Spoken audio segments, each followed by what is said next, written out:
Hello friends, मैं नीतू आप सभी का स्वागत करती हूँ अपने चैनल लर्न विथ नीतू में। आज हम हिंदी में वाक्यांश पढ़ेंगे या इसे कह लीजिए अनेक शब्दों के एक शब्द पढ़ेंगे। तो आइए बिना देर किए हुए हम अपने वीडियो को शुरू करते हैं।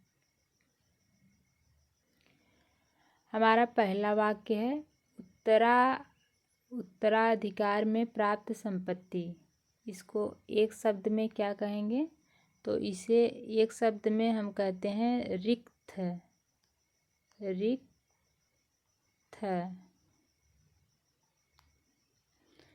और हमारा दूसरा वाक्य है जो कंजूसी से धन व्यय करे। उसे एक शब्द में क्या कहेंगे? तो उसे एक शब्द में कहेंगे कृपण।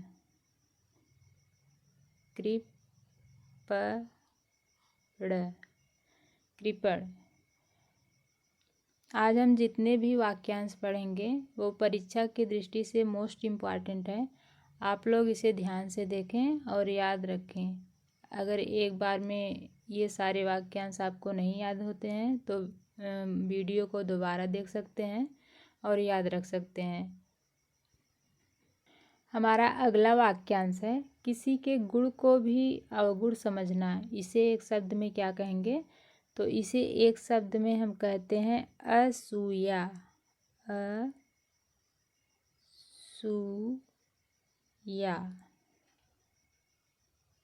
किसी के गुण को अवगुण समझना, इसे एक शब्द में असूया कहते हैं। और बिना पलक झपकाए, ये झपकाए है, बिना पलक झपकाए को एक शब्द में क्या कहेंगे? तो उसे कहते हैं निर्निमेष।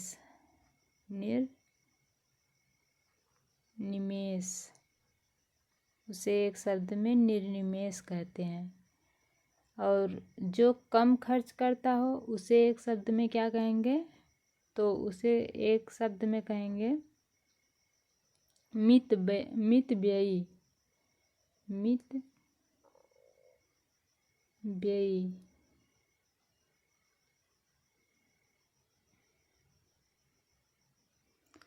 अगला वाक्य है हमारा जो अधिक खर्च करता हो उसे एक शब्द में क्या कहेंगे? तो उसे कहेंगे अपव्ययी।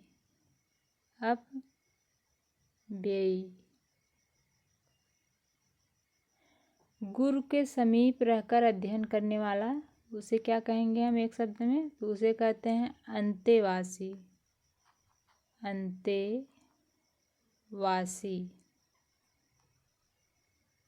सारे ही वाक्यांश बहुत ही इम्पॉर्टेंट हैं। आप लोग इसे ध्यान से देखते चलिए। हमारा अगला वाक्यांश है ऐसी जीविका जो आकस्मिक हो। तो उसे हम क्या कहेंगे? तो उसे एक शब्द में हम कहेंगे आकाश वृत्ति।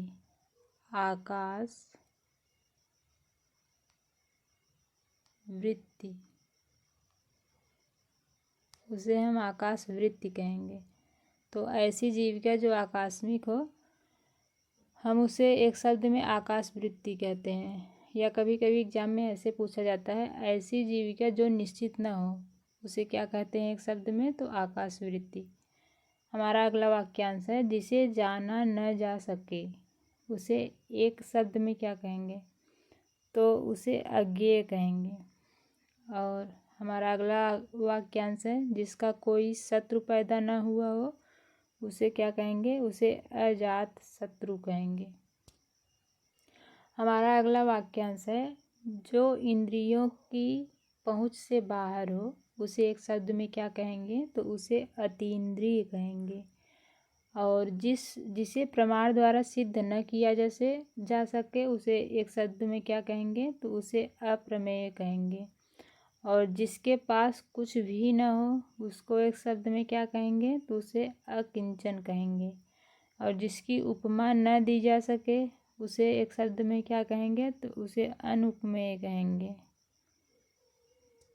हमारा अगला वाक्यांश है जो विनम्र न हो उसे एक शब्द में क्या कहेंगे? तो उसे अविनीत कहेंगे।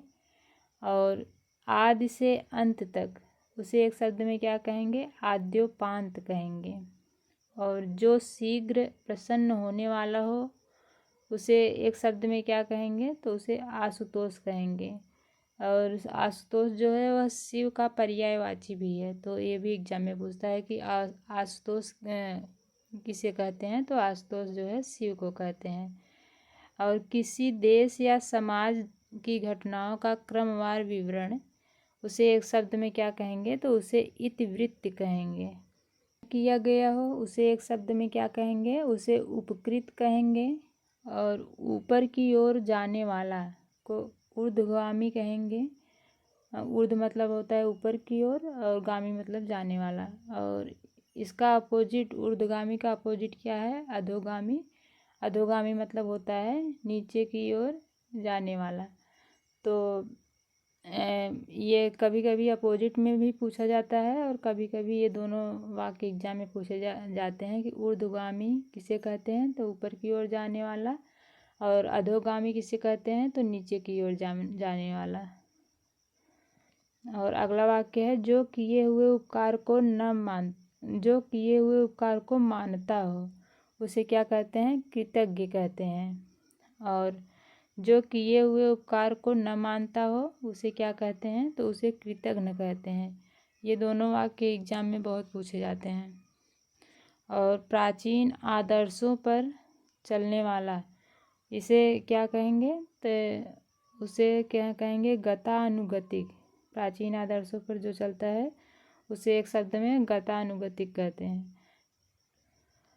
हमारा अगला वाक्यांश है जीने की इच्छा, इसे एक शब्द में क्या कहेंगे, तो जिजीविषा कहेंगे। और अगला है कि जानने की इच्छा रखने वाला, इसे एक शब्द में क्या कहेंगे, तो इसे जिज्ञासु कहेंगे। अगर जानने की इच्छा सिर्फ दिया होता है तो उसे जिज्ञासा कहते हैं। और जानने की इच्छा रखने वाला दिया है तो किसी व्यक्ति की ओर संकेत कर रहा है तो उसे हम जिज्ञासु कहते हैं।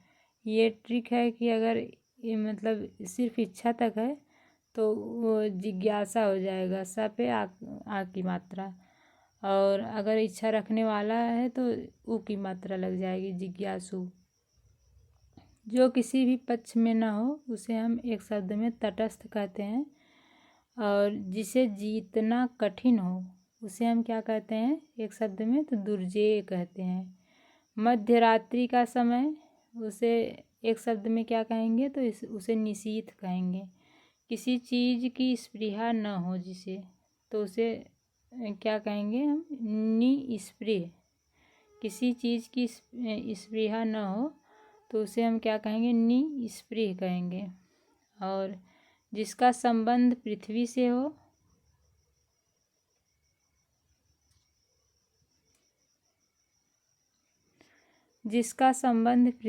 हो तो उसे हम एक शब्द में क्या कहेंगे, पार्थिव कहेंगे। जिसकी बुद्धि ही उसकी आँख हो उसे एक शब्द में क्या कहेंगे, प्रज्ञा चक्षु कहेंगे। प्रज्ञा मतलब होता है बुद्धि, चक्षु मतलब आँख होता है। तो जिसकी बुद्धि ही उसकी आँख हो उसे हम प्रज्ञा चक्षु कहेंगे। मोक्ष की इच्छा रखने वाला उसे हम क्या कहेंगे, मुमुक्षु कहेंगे। यहाँ पर फिर दे दिया कि मोक्ष की इच्छा रखने वाला, तो वाला दिया गया है, किसी व्यक्ति की ओर संकेत कर रहा है तो मुमुक्षु हो जाएगा। अगर मोक्ष की इच्छा होता सिर्फ तो मुमुक्षा हो जाता। युद्ध करने की इच्छा रखने वाला तो युयुत्सु हो जाएगा। अगर युद्ध करने की इच्छा सिर्फ दिया होता तो युयुत्सा हो जाएगा। जिसे समाज में प्रतिष्ठा प्राप्त हो चुकी हो उसे क्या कहेंगे, लब्ध प्रतिष्ठ कहेंगे। जो बहुत अधिक बोलता हो उसे वाचाल कहेंगे। और जो बाएं हाथ से भी काम कर लेता हो उसे सब्यसाची कहते हैं। और सब्यसाची जो है अर्जुन का भी नाम है। तो ये पर्यायवाची के रूप में भी पूछा जाता है कि अर्जुन का पर्यायवाची सब्यसाची है।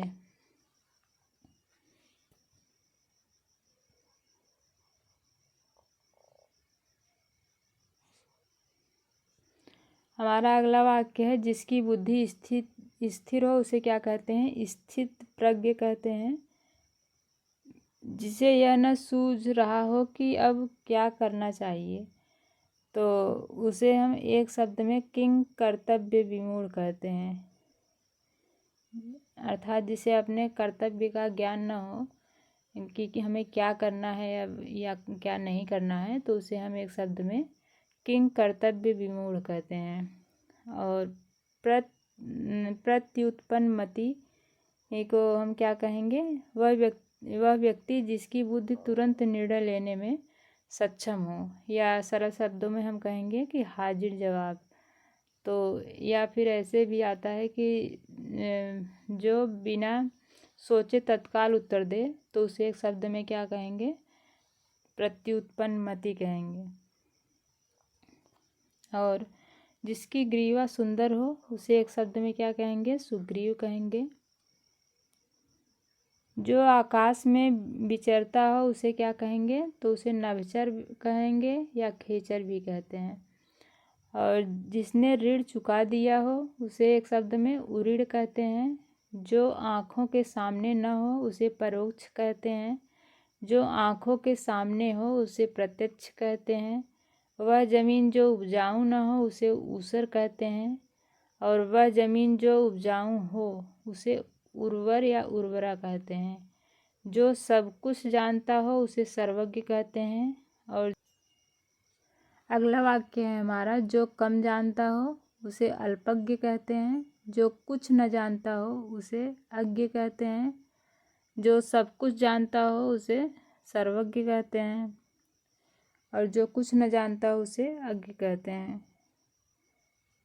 और जिसकी बाहें बहुत लंबी हों, उसे हम क्या कहते हैं? दीर्घबाहु कहते हैं। जो बहुत बोलता हो उसे वाचाल कहते हैं। जो कम बोलता हो उसे मितभाषी कहते हैं। मोक्ष प्राप्त करने की अवस्था, उसे हम कैवल्य कहते हैं। जीतने की इच्छा को जिगीषा कहते हैं।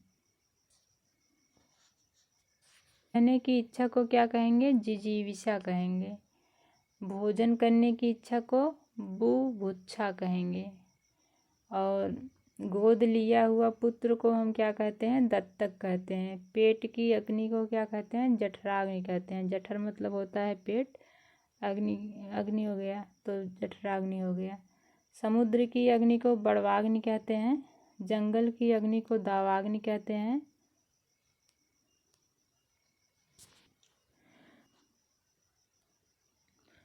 जिसका जन्म अंडे से हुआ हो तो उसे हम अंडज कहते हैं।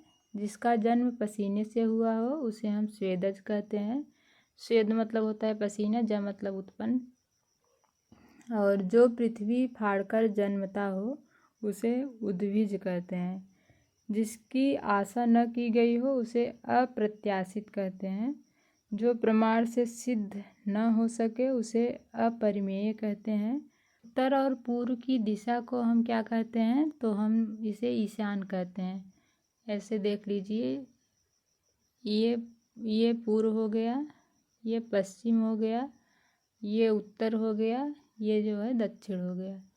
तो ये जो है यह दिशा उत्तर और पूर्व की दिशा कही जाएगी। तो इसे हम ईशान कहेंगे, इसे ईशान कहेंगे। और पूर्व और दक्षिण के बीच की दिशा को क्या कहेंगे? तो आग्नेय कहेंगे। तो पूर्व और दक्षिण के बीच की दिशा कौन सी है? तो ये वाली है। इसे हम क्या कहेंगे? आग्नेय कहेंगे। और अगला है दक्षिण और पश्चिम के बीच की दिशा को क्या कहेंगे? नैऋत्य कहेंगे।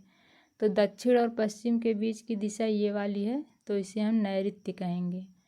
और अगला है पश्चिम और उत्तर के बीच की दिशा को हम क्या कहते हैं? तो उसे हम वायव्य कहते हैं। पश्चिम और उत्तर के बीच की दिशा क्या है? ये वाली है, इसे हम क्या कहेंगे? वायव्य कहेंगे। वह पर्वत जहाँ से सूर्य निकलता है उसे हम क्या कहते हैं? तो उसे हम उदयाचल कहते हैं। और पर्वत के नीचे की समतल भूमि को हम क्या कहते हैं? तो उसे हम उपत्यका कहते हैं। और पर्वत के ऊपर की समतल भूमि को क्या कहते हैं हम? तो उसे हम अधित्यका कहते हैं। कभी कभी विलोम में पूछा जाता है कि उपत्यका का विलोम क्या है? तो अधित्यका है। या अधित्यका का विलोम क्या है? तो उपत्यका है।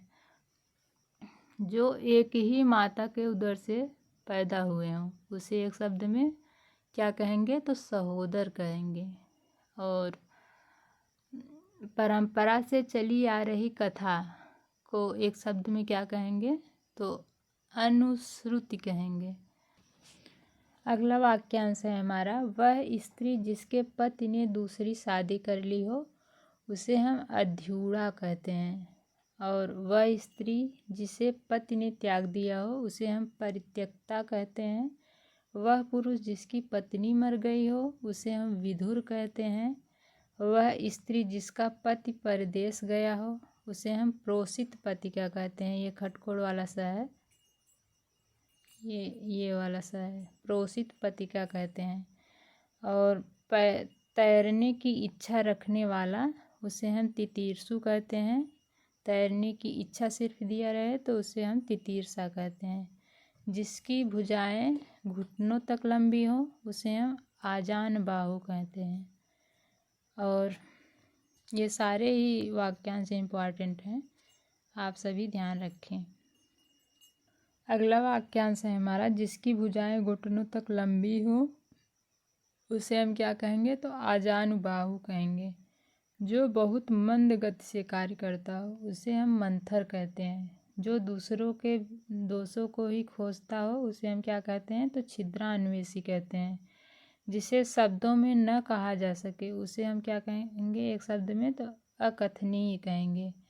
और जिसे बाहरी जगत का ज्ञान न हो उसे हम क्या कहते हैं? तो कूप मंडूक कहते हैं। कूप मंडूक का मतलब होता है कि कुएं का मेढक। तो कुएं का मेढक सिर्फ कुएं के पानी तक ही सीमित रहता है। तो ये जो है इंसानों के लिए संकेत दिया गया है कि जो मतलब बाहरी जगत से जिसका जुड़ाव ना हो तो उसे हम कूप मंडूक कहते हैं। जिसे बाहरी जगत का ज्ञान न हो उसे क्या कहते हैं? तो उसे कूप मंडूक कहते हैं। कूप मंडूक मतलब होता है कि कुएं का मेढक।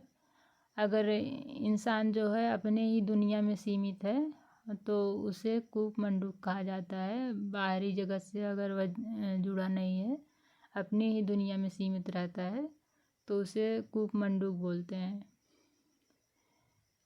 और जो अभी अभी उत्पन्न हुआ हो उसे अद्य प्रसूत बोलते हैं, या उसे नवजात भी कहते हैं। ईश्वर में विश्वास रखने वाला उसे हम क्या कहेंगे? आस्तिक कहेंगे। ईश्वर में विश्वास न रखने वाले को क्या कहते हैं? नास्तिक कहते हैं।